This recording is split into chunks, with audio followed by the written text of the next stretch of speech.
noches, soy el doctor José Ramón Rivera Ruiz, médico ginecólogo, presidente del Colegio de Ginecología y Obstetricia de la ciudad de Querétaro. Ante la situación que vivimos por COVID-19 y la pandemia, queremos dar unas recomendaciones para nuestros compañeros médicos y para las pacientes, sobre todo del grupo vulnerable como son las embarazadas.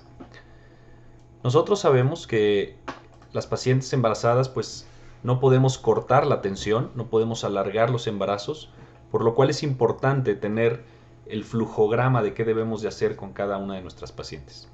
Lo primero que debemos de hacer es preguntar si tienen algunos de los síntomas como lo es fiebre, tos, dificultad para respirar, falta de aliento o síntomas gastrointestinales.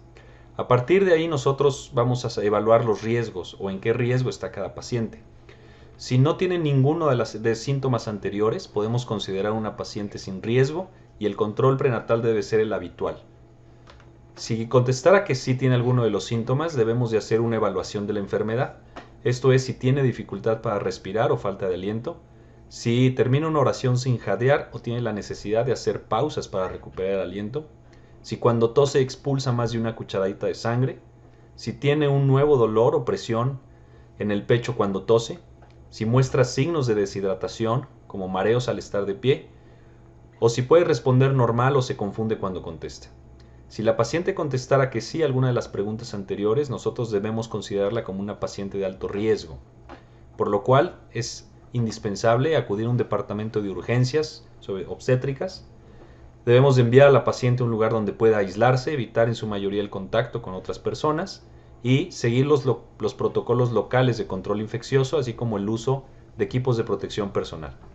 Si contesta que no a las preguntas anteriores, nosotros debemos de evaluar si tiene alguna comorbilidad esta paciente, ya sea algún antecedente como es hipertensión, diabetes, asma, enfermedades renales, pulmonares, VIH, alguna enfermedad cardíaca, si consumen algún medicamento inmunosupresor o si tiene algún problema obstétrico específico, amenaza de parto pretérmino, ruptura prematura de membranas, o si de plano tiene incapacidad para cuidarse o dar un seguimiento necesario al embarazo. Si la paciente contesta o es positiva a alguno de los anteriores, nosotros consideramos un embarazo de un riesgo moderado, por lo cual hay que ver a la paciente lo antes posible en un entorno ambulatorio. Debemos iniciar un aislamiento, hacer una evaluación continua del compromiso respiratorio y podemos realizar pruebas de imagen, como lo es una tomografía con protección abdominal. Si en algún momento contesta que no a las preguntas o no tenemos comorbilidades, consideramos a la paciente sin compromiso respiratorio.